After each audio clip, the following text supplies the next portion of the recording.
Optimizing our soldering machine, that's what's happening this week at FireBoard.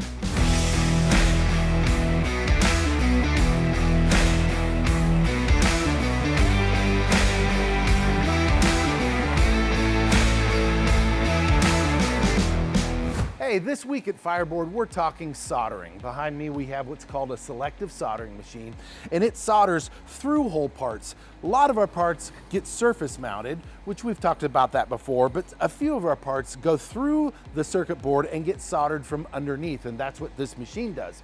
Now, last week, we were having some issues with it, doing some bridging on some components. You can see here, this component, this glob of solder, well, it shouldn't be there. It's bridging the pins together and it's causing a direct short. That's bad.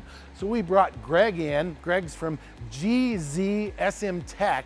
He's an independent contractor that helps people optimize their equipment, and he was able to help us figure out what was going on with this bridging process. Hey, good afternoon. I'm Greg Zukowski here at FireBoard Labs.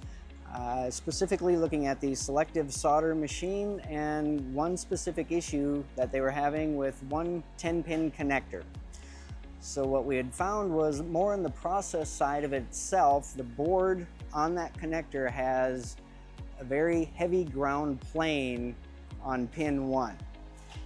So it was giving a lot of inconsistent bridging throughout the process.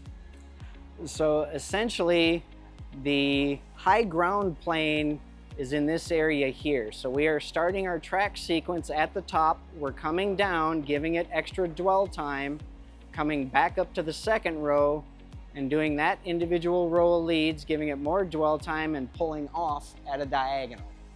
At this point, now we just need to run production and validate that this has hopefully cleared up the issue and getting it close to a zero defect as possible. Optimizing our soldering machine, that's what's happening this week at FireBoard.